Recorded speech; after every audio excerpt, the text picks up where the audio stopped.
Good afternoon, everyone. Good afternoon, and welcome to the one of the afternoon sessions at GTR Saudi virtual this time. Looking forward to a physical meet early next year.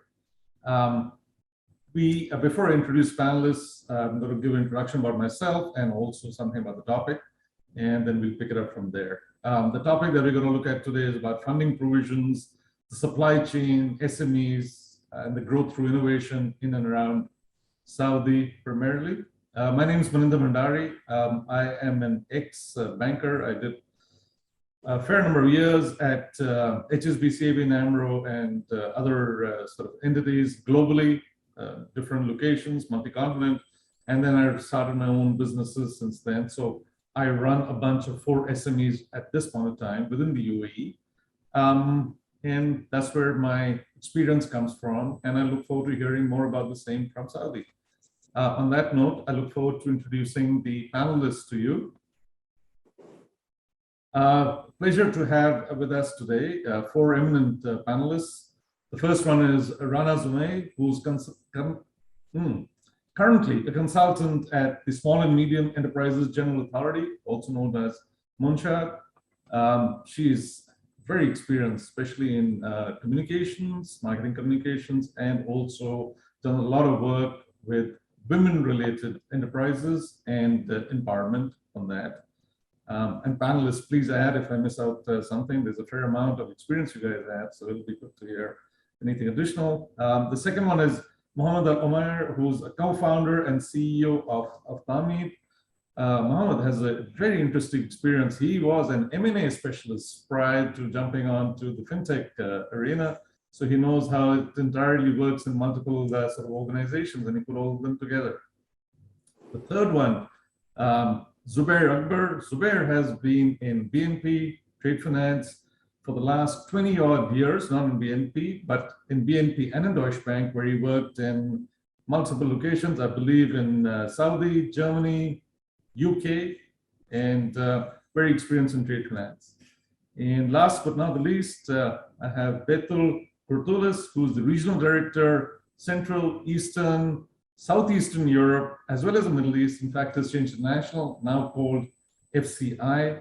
Betul has been in the factoring and leasing industry for the last 25 years, has been a member, board member of multiple organizations, including the Financial Institutions Board Association in Turkey since 2019. Did I miss anything of anybody, please? Very good. No, thank you. Thank you. SMEs. SMEs globally, and I imagine in Saudi also, we look forward to hearing from you all, have been the backbone of the economy wherever we go. And imagine that is the case, will be the case as far as Saudi is concerned going into the future. I'm going to take the liberty of picking on Rana as first contributor. Rana, give us a bit of a landscape on Saudi SMEs. What was it prior? What is expected in the future? And how has Munshad helped in this? And before I request you to answer that, I don't know if many of you saw this lovely presentation this morning.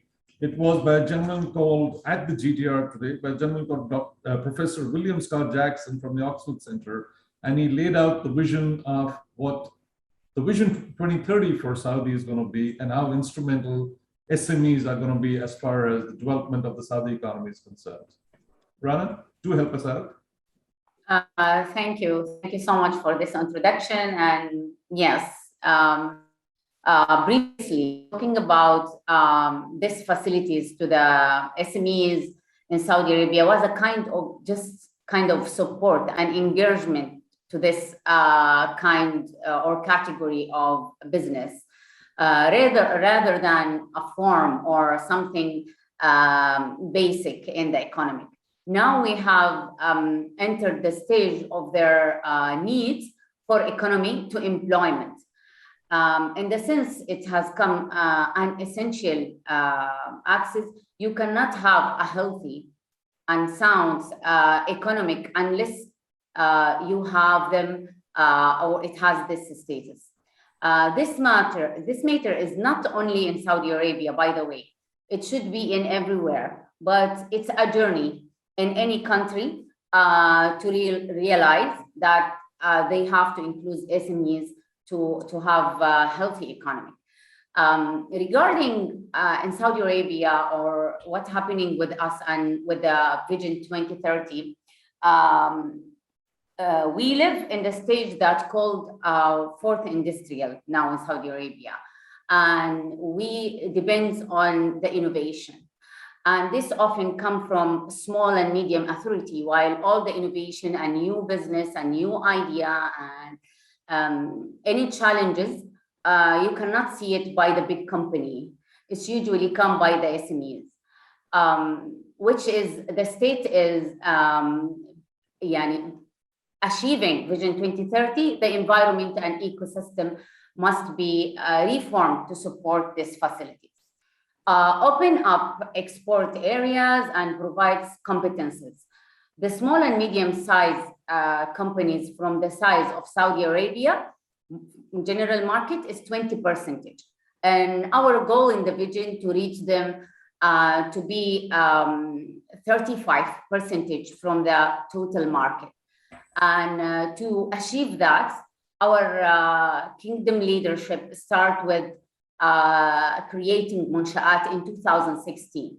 The objective of Munsha'at are organize, support, develop, and sponsor small and medium enterprise sector in the kingdom, and coordinate with the and sharing the best practice with the international experience to raise the productive of our youth and small and medium authorities. However, Made in Saudi program, which is launched just recently in 2021, is and to rebrand all the Saudi product by small and medium authority and comparing them with the big company product. It's the proof that our leadership believe that SMEs is a basic and a important part to have innovation economy and to have a stable economy in the future. If you ask me what you expect in the future of Saudi Arabia SMEs, I will tell you that small and medium companies will have sufficient contribution to raising the total value added and by providing goods and profitable to our huge segments and expectation from our government and their vision goals. They are also able to support innovation and conduct that innovation and experiment to share it with the world. There are essential for structural change through the emergence of a group of efficient, ambitious, and active enterprise. We see it now via Munsha'at, Business Clinic, and other establishments, entities who's just specialized to support SMEs. And the last announcement by Munsha'at by creating SMEs Bank or Munsha'at Bank to provide or to be another resource to provide them with the fund that they need to create their and facilitate them and accessible them and empower them. I think that was a great initiative, especially that all the world offering after the pandemic, and in this time, sensitive time, to innovate people by launched that bank, I think was amazing by Munsha'at. No, it's absolutely fantastic as to what Munsha'at has done. So, as I understand it, the major pillars or the 4 pillars of the Vision 2030 are revolving around the move from the dependence on the public sector to the private, for which the SMEs are a very, very integral part. The move from imports into self-reliance, therefore productivity and production within Saudi. A move from oil into more diversified sort of industry. And what you mentioned very rightly so, the build of the human capability from a migrant labor to more local sort of dependency on the local kind of labor. And Munsha'at, as I understood from you, is providing an all-encompassing assistance, including finance, to the SMEs to literally double their contribution to the GDP. I mean, 20 to 35 is a fair sort of growth from the SMEs. But what this then creates is a dependency of the SMEs for resources, and not only financial resources, for multiple types of resources that are required. Training, consulting, and etc. Absolutely. And looking at that in sort of perspective, I'm going to turn to Mohammed for a moment, if I may. Mohammed, the SMEs are going to expect a bit. There's going to be reliance on them to be able to contribute very significantly to the economy, both from the public to the private sector perspective. And I'm terming the SMEs more in the private sector, of course. So there's going to be a quest for assistance. Munshat is one such organization that has really stepped forward and is doing so much, as Rana has very kindly pointed out. What will their direction be, and what exactly is Tamid all about as to providing this assistance as a secondary or a primary to Munshat to help the SMEs move along and contribute this very large percentage to the GDP of Saudi, which we're all looking forward to in terms of growth? Yes. Well, thank you so much for the kind introduction. And it's a great pleasure being here in this panel and to participate. And also thank you, Rania, for the great insight about SME and Munshat. I think before I answer your question, allow me to really share with you the main drivers behind innovative drivers behind Tamid platform. You see, my co-founder and I, Mohammed Al Sheikh, have identified two main gaps in the market. The first gap, I think it's obvious for everyone, and this is why we're all here, is a funding gap for SMEs. The Central Bank of Saudi Arabia tells us that 5% of the total loan portfolio in banks in Saudi Arabia goes to SME and went to SME. So which means that for every rial goes out in lending, 5 cents only go to SME and the rest go to corporates and consumers. In addition, that Vision 2030, as you put it greatly, one of the main objectives is to increase SME contribution relative to GDP from 20%, as Rania mentioned, to 35% by 2030. And I think also the central bank tells us that the funding gap today for SME in Saudi Arabia is north of 100 billion Saudi riyal. And also, I would like to mention that the funding gap will be increasing with time. It's not decreasing. As the Saudi economy increases, as the GDP expands, it's only natural that also the contribution will reduce. But I think Munshat is doing a great job in launching new initiatives in assisting SME. The second gap that we have identified is an investment gap, right? Saudi Capital Market Authority, the report in 2020, tells us that Saudi investors invest around 100 billion in the US market. And in my opinion, the main reason behind this is that, in Saudi, there is hunger for new innovative investment vehicle that provides a competitive return with an acceptable risk, if you will. Now, the solution that we came up with is a peer-to-peer lending platform that specializes in purchase order financing. So from one hand, the SME who has purchase order can get the capital it needs to complete the purchase order and to meet the deliverables within the purchase order. And from the other hand, the investor get the competitive return they require. I think, we complete Munshat. Back to the question, I think for us, Tamid and all of the other fintech, peer-to-peer or other fintech, complete Munshat in really helping and targeting SME. And I think one of the main challenges that SME faces is financing. I think the gap is huge, and the reason being, in my opinion, the root cause of this problem is that the financial institutions in Saudi Arabia, traditionally, now it's changing and improving, is that the credit assessment of them, the way they would evaluate a given SME is really harsh and rigorous.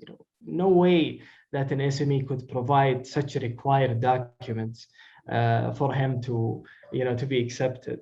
So what we did in Ta'meed is that we said we're not going to employ 5 C's of credit or 5 P's of credit, and it's not going to be the sole deal breaker or deal maker in making and extending your financing. So what we did is that we rely mainly in credit assessment to the off-taker. So be it government or be it a blue chip company who issues the purchase order. And it has worked, and over the past few months, we have financed north of 30 million in purchase orders, and 22 of 36 contracts have been settled early. And the reason for this is that they got their money early. They were able to purchase the product early. They delivered the products to the off-taker early, and they got paid, they settled, the loan early. So I think this helped us unlock huge potential and really cater and serve SMEs which is very difficult for them to obtain any finance. So our role is very important. All of the fintechs, all of financial institutions, the main challenge is finance. Therefore, I think our role is essential in achieving Vision 2030 when it comes to contribution to SME. No, that's fantastic. As I understand from what you just mentioned, you're obviously complementing Munshad ever so well that that is the prime requirement. But if I may just add a question to you, one is, of course, the financial part of it, and you were very nicely put across. It's just not the providing to whoever needs, but also obtaining from multiple sources and therefore dispersing it much, much more widely and assisting by providing the risk assessment of the entire sort of exercise. But if I was to sort of push that a little further and say, from your experience over the past months or the time that you have set this up, what's the general direction that the SMEs are taking in Saudi? Are they a bit risk averse, or are they industry specific with a preference? Everybody is wanting to move away from non-oil sort of a dependency.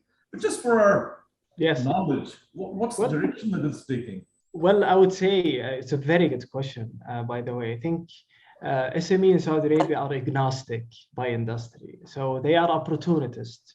So meaning that if they could participate and obtain a purchase order, let's say from an A company or a B company, even if the sector of that SME is different, they would jump in and, so I think SME, from my experience and the ones that we receive, they're opportunists. Wherever there is the opportunity, they'll make it happen for the end users, and they'll deliver on them. So, but I think, the bigger the SME is, the more sophisticated that SME, and the more, focused on a specific sector. So, because we're talking about 3 types, and when we talk about SME, we're talking about, one that only has 3 employees and with 3 million of revenue, or, medium size SME, if you will, is micro, is 3 million, medium,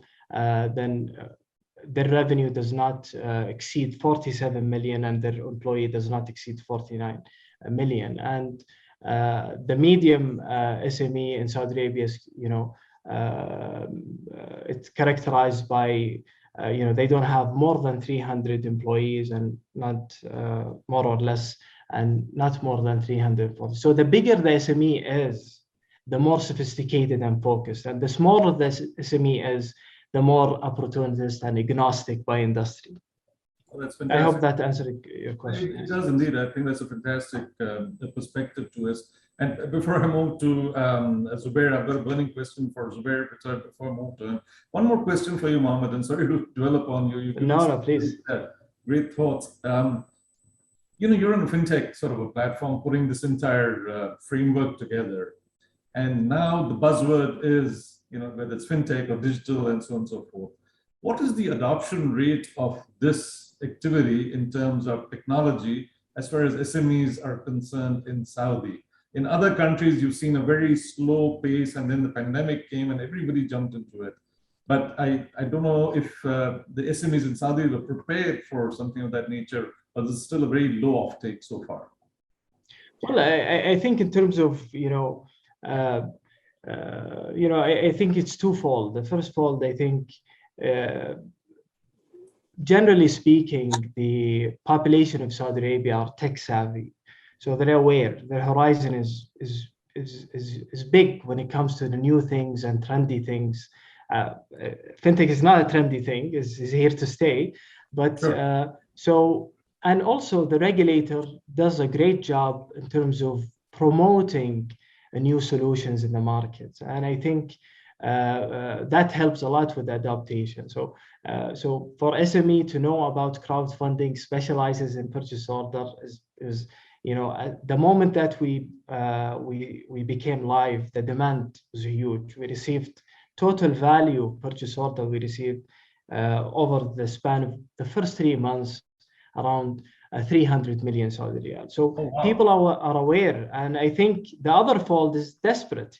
They need to watch the market and see who can help me as an SME, who can provide me with the sufficient capital I need. So I think the adoption is huge, is big. No, I'm sure between Tamid and Munshad, you're also educating them as to how this works, and the spread of the word will be much quicker in terms of access to funding availability as well as assistance and guidance, using sort of digital means as such. Zubair, thanks, Mohammed. Zubair, I'll turn to you for a moment. I've got a good framework of how the Saudi SME works, and thanks to Rana and Zubair. Now, you're representing BNP at this point in time, and you've had multiple experience of a global framework in multiple countries that you worked at. Help us relate to the development of the SME funding framework on an international basis to what is occurring in Saudi now. And is it quicker? Is it easier than what occurred in the past? What can you expect from BNP's perspective in this sort of framework at this point in time? Great. Well, thank you, Mahinder. Firstly, it's great to be on this panel. It's a very important topic, discussing the SMEs. I think as we've all discussed and shared today, supporting SMEs is one of the key lifebloods of any thriving economy, and of course, it's one of the goals of the Kingdom's vision. And we at BNP Paribas believe that supplier financing brings a very innovative and a highly efficient assistance for the SMEs in a number of ways. Firstly, it offers an alternative source of funding to the SMEs, to the suppliers, in a sense which is completely independent to the bank lines they already have in place. Secondly, the cost of funding for the SMEs or the suppliers in this case is a lot more competitive and usually cheaper than what they're able to have with their own banks. So again, not only is it alternative, it's a lot cheaper. And thirdly, obviously, this kind of funding on the supplier financing is fully without recourse to the SME. So again, does not consume its own bank line. So really, we feel that in terms of the vision of the Kingdom to support SMEs, products like supplier financing have definitely come to the fore, where we've seen a lot of suppliers wanting to join such programs. And not only is it a liquidity solution, obviously it's a credit risk enhancement as well, as the receivables are turned into cash. So clearly, I think from our perspective, as you asked about the Saudi landscape, we certainly see that in today's day and age, with the trade finance growing, clearly managing working capital more efficiently, optimizing cash is clearly at the forefront of the CFOs, both in the large corporates, which are typically our clients, but also the many suppliers who are working with them, which are typically SMEs. And accordingly, banks will need to bring, we feel, such innovative solutions to the market, not just to be competitive, but really to provide a genuine gap or need. As we mentioned on the SMEs, the funding overall is a lot lower to the SME than it is to the entire market. So clearly, banks will need to stay competitive and bring such solutions. And really for us, we feel solutions such as supplier financing or payable financing, as some call it, or receivable financing, which is the other way, are definitely will be in the toolkit of any successful bank in Saudi. These essentially help to bring down the receivable days for the sellers and extend payable days for the buyer. So really, it's a win-win solution. And really, what I'd like to add from our side that we feel that those institutions, those banks, those counterparties that are able to bring or implement to the market such programs where they benefit, where they enhance the supply chain, who have the right technology, who have the ability to really onboard suppliers efficiently and easily, I think those will fare well in the new Saudi landscape. And from experience, we have seen a number of such programs close. Just to give you an example, I've been in Saudi for over 12 years, and I would say that the first 10 of those years, really, as a trade finance banker, the emphasis was on guarantees, LCs, traditional on-balance sheet debts, really supporting the corporates that we work with. But clearly, in the last 2 years, that has completely shifted. All we talk about, all we do now, a lot more. When I say all, I mean a majority is supplier financing, and really, that's at the heart of the local economy because we're dealing with SMEs, one-man shows, very very small establishments, where a bank like BNP before would obviously not have a direct access. Now is providing a very important role in the local economy. So, really, I think supplier financing in this environment to SMEs truly is a win-win solution, and from the feedback that we hear from many suppliers, it really is having a very positive impact in this team. Thanks very much. I'm going to ask you, there's a question come from the audience, which I'll just come back to very shortly. But from what you just mentioned, could you differentiate what used to occur in the past in terms of the approach to SMEs, whether it was funding or otherwise, and what is happening, how all the banks divvying up to be able to support the Vision 2030 in terms of assisting the SMEs to grow to what we want them to grow to, what we expect them to grow to, and contribute to what they should grow to. What's innovative? What's the latest? What's going to happen which will really help them and step onto the plate? Sure. If I may. So in terms of what's really changed, for obviously, you have certain banks whose prime focus is the large corporates. And in yesteryears, the facilities or the banking relationships would be based on those high-end relationships. I think now with the whole evolution of doing more for less in optimizing working capital, we've had to go deeper into the working capital chains of our customers, understand better their receivables, their payables, and really see where we can add genuine value in that supply chain. So I think really the necessity of the market, where no longer corporates just need on balance sheet large loans, or they need something a bit more sophisticated, be it off balance sheet, be it without recourse, and obviously making more use of that supply chain. Fast tracking receivables, postponing or renegotiating supplier payment terms. That itself has led to this big rise of supply chain. So I think clearly now banks, by definition, and to be competitive in this market, have had to think about the SMEs, because it is the SMEs at the end who are usually the suppliers to these large companies. So in effect, banks have had to really refocus their banking models and the products to be more centric towards SMEs. Sorry.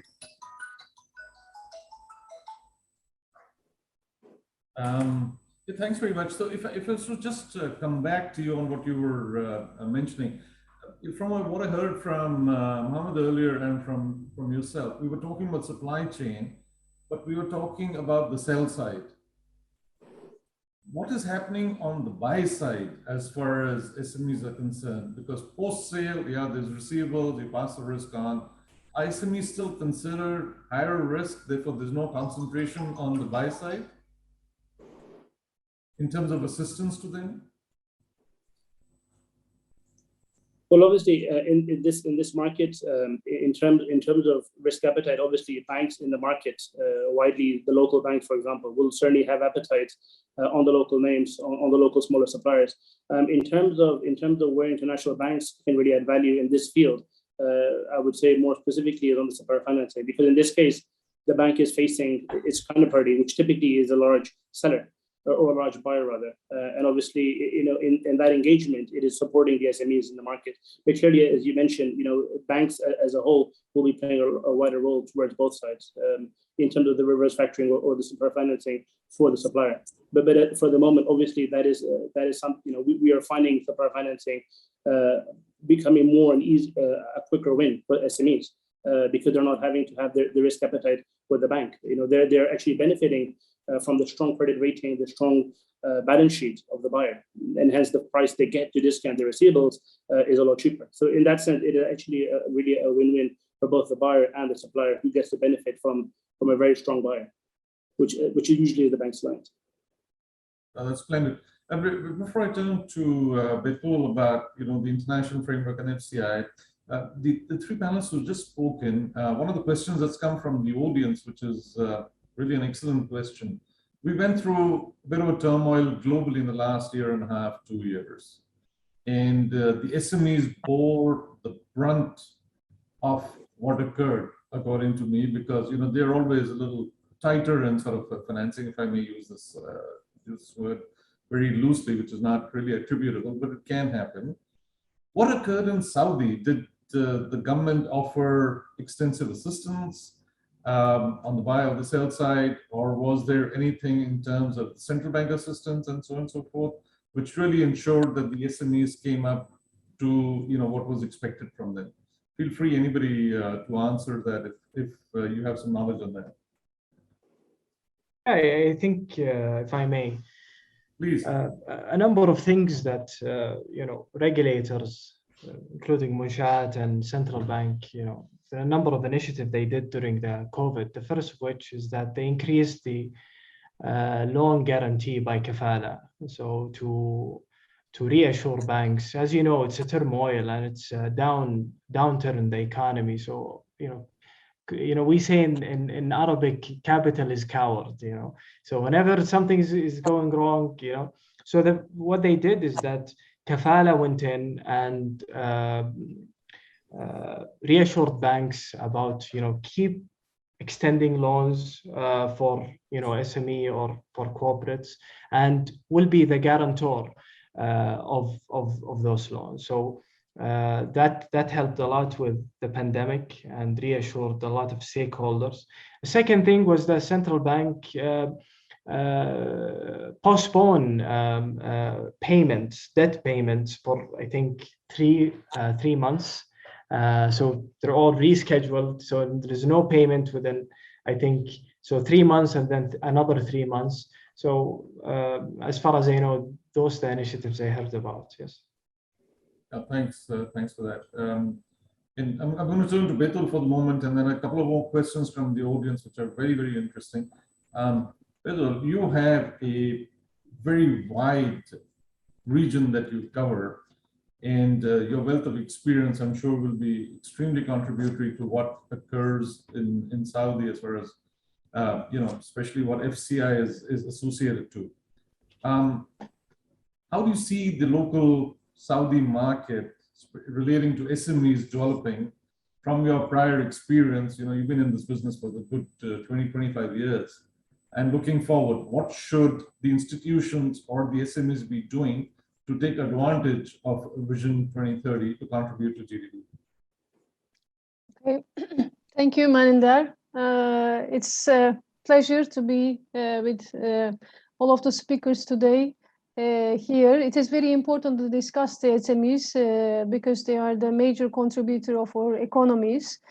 Coming to your previous question, what I see generally in the world markets, of course, after the post-COVID period, we saw that the government supportive activities on SMEs are huge, but it is not solving the problems of SMEs. This is just postponing the problems. So we need structural changes, structural solutions for the SMEs, especially for SMEs to reaching the finance.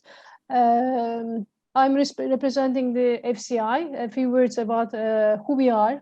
We are the representative of receivable finance industry, the biggest association representing the receivable finance industry. We have 400 members in 92 countries. Receivable finance market represents $5 trillion in total today, 60% coming from the factoring market, and almost 1 billion is coming from reverse factoring, asset-based lending, account receivable securitization is almost $1.5 trillion. And by 2030, receivable finance market estimated to exist almost $10 trillion based on the 6% compound annual growth rate, which is statistically almost 6% the growth rate of the industry. Over the next decade, for nearly 10% of global GDP. Why I am giving this statistic? Because SMEs representing 98% of our clients. So it is a very important market, and not only in Saudi, in all of the world economies. SMEs account the majority of business worldwide, and they are important contributors to job creation and global economic development, and they represent 90% of businesses, more than 50% of employment worldwide. And in the emerging economies, they contribute 40% of the GDP. So it is very, very important for all our economies. What is their difficulties? We all talked today, of course, reaching finance, lack of equity capital, limited resources for investment, competition from larger companies, lack of negotiation power. So factoring is a non-alternative product for SMEs. Factoring is a source of working capital that doesn't require a significant other assets and additional collateral other than their own receivables, which is very important because usually SMEs do not have any other collateral to provide for their bank lending. The level of funding in factoring is directly proportional to the level of sales the business makes and the debt outstanding, which is very important. So they don't need to increase their, if they need to increase their business, they don't need an additional credit line from the banks. And factoring gives opportunity to outsource the labor-intensive administrative functions, most importantly, outsourcing of collection, which is quite difficult if they are exporting, especially the opportunity to separate the sales relationship from the collection activities. Factoring is a form of funding that usually provides a higher level of continuous finance than traditional lending, than bank lending, and it does not usually require extra security, as I mentioned. And this sustainability is very important from sellers and suppliers' perspective, but also for the buyer's perspective. And factoring provides opportunity to protect against bad debt, which is very important for SMEs because, and also for the, not only for the SMEs and also for the corporates, because they all have very limited equity. I want to share the Fci predictions for SMEs in the post-COVID world. Some of the predictions, time do not allow me to share all of them. We expect commercial banks to become much more conservative. Even there is a government support, some support, different support measures. But the important part is of course the bank lending, and we are expecting the commercial banks become much more conservative, pulling the lines, especially on SMEs. Liquidity will be abundant as before, and collection will difficult to slow. Time extensions will rise, which is we are experiencing from our members as of today. And the credit insured lines affected or reduced during the COVID. Now it is recovering in many of the markets, but of course it is not same as the pre-COVID period. And we expect to see the dilution to increase, and we are statistically we are seeing that the dilution increases. And what happens in the crisis times when commercial banks pull the credit lines? It is also a fact. It is a repeat. It is always we see in the crisis time. That's why factoring steps in, because of the strong operational control of the product, the control over the suppliers and buyers, protect the dilution risk, because we are totally concentrating on the real trade. So it is a real economy, not just because of the banks pull the credit lines on SMEs. They're also looking for alternative source of liquidity. And what is interesting, of course, we all talk today, it is rise of the fintechs. During the pandemic, the contactless transactions have become primary focus. There are many solutions for document management, digital scanning, lots of solutions. But the main concern of the companies, also especially for SMEs, how to choose the right technology. This is very difficult for especially the small, medium-sized of SMEs. So many of the factoring companies provide variety of online solutions for their clients. So as a summary, I can easily say that factoring performs very good after crisis times, like the financial crisis in 2008, 2010. In the post-COVID period, we are experiencing increase on the demand on the factoring. So I also want to mention another. Just to interrupt you, pardon me for that briefly. How many members are there in FCI from Saudi at this point of time? We have 2 members in Saudi Arabia. It is factoring is the United factoring is very new product in Saudi market. Tomorrow, following the GTR, we have an educational event. It is open to every participants of GTR meeting. So if anyone interested, I think we have a couple of hours still for the registration. We have one non-bank financial institution as a member, and ITFCO is also our member. We have a new product in FCI, Islamic International Factoring, which allows Islamic banks, Islamic financial institutions to do business with the non-Islamic ones, because factoring is, as an FCI, we are just structuring the business. Funding is not our business, but we. And are you seeing a strong uptake in that cooperation between Islamic and non-Islamic banks? It is because normally we have a very small amount of turnover from the Islamic banks yet, because the product is quite new. But I believe that there is a huge potential for this one, because on the factoring transaction, it's the Islamic finance, only concentrated on the real trade. The factoring is the same.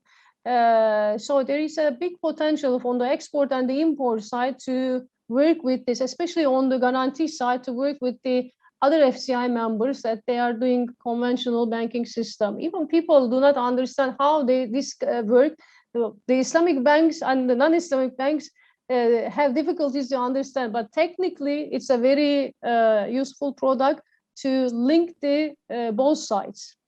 Sure. I mean, I can imagine sort of the FCI looking to concentrate more towards the cross-border, and therefore the memberships being low. I'll turn to Rana for the moment.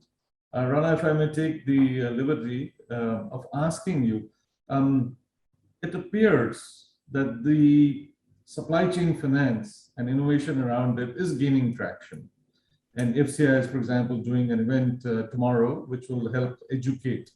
What is Monshad doing to assist in this so that people are more aware of what financing tools are available from the SME perspective, as far as Saudi is concerned?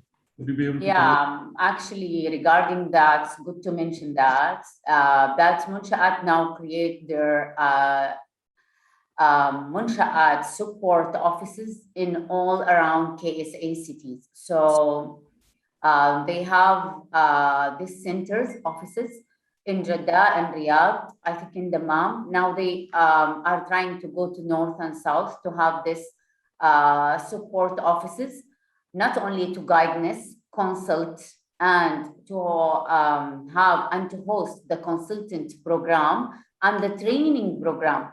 Some of it is about business model, others about budgeting, other about marketing plan and communication plan. And to be honest with you, I was consultant and representative in several virtual in Corona time, via organizing by Monsha'at and Saudi Chamber of Commerce. So we have different sessions to learn and spread awareness, but they focus in the technical skills, like building business model, marketing plan and communication, and we call it marketing and communication because it has to be full, especially after COVID, and the online business is has high percentage between the SMEs And of course, recently, if you see my articles and what we talk in Saudi, there is a lot of trend of food delivery business. So application in that tape, it's new in the market, and it's Munshaat opportunity to show the people the training program, the best, sharing the best practice, success story, and that's all really happening now by Munshaat. That's really good. Oh, that's wonderful. You know, that organizations like yourself, I'm sure will be welcome, not only within Saudi, but, you know, sort of globally also, and many more like these will certainly assist the SME cause for growth and contribution to the economy. We're running a little out of time, but I'm going to shoot one very quick question to both yourself, Zubair, as well as to Mohammed. Zubair, if you had a last point to make before the session closes for the SME as a piece of advice, what would that be going forward?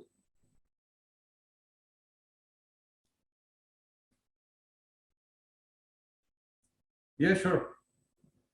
Sorry, I'm happy to go first. I'll be brief. I think the advice, and thank you, the advice I will give to SMEs and to suppliers is to really see, assess your supply chain, see who are your stronger customers, see with them whether they can arrange for you a supplier financing scheme. Because really, if you have a clientele which is bankable and strong in credit, you will the SMEs will certainly have an access to financing, which could surprise them how competitive it can be. So clearly, do speak to your customers and see what can be arranged with their banks in terms of supplier financing. Collaborative effort is what you're suggesting, rather than trying to do it alone. Be collaborative with the buyer and exactly. And this way they can have access to a much more competitive source of funding than they would normally have alone going to their bank, for example. Sure, absolutely. Mohammed, the last word. What would you suggest for somebody who would come your way before sort of they go wrong, or they're at least guided correctly? Well, I would say, I think a general, advice that I would give any SME is hire well, please. Have great employees, hire well, and the rest will follow suit. Your sales will boom. If you have a good finance guy, you will get the financing you need. If you have a good marketing guy, you'll be able to push your products in the market. But for us in purchase order financing, what I would give, because this is in our area, is that as soon as you receive the purchase order, start looking for financing. Before, receiving the purchase order, if you have the award letter from the company, or just begin looking for financing. Don't wait until the end when the maturity or purchase order has few days, and then you start looking for it. It's impossible to get any financing within a week or two. So absolutely. Our advice: look early, and hire well. Hire early, start early, and meet the right people to help you along. Exactly. You people have been a wonderful panel. We've run out of time. I've covered as many questions as I could.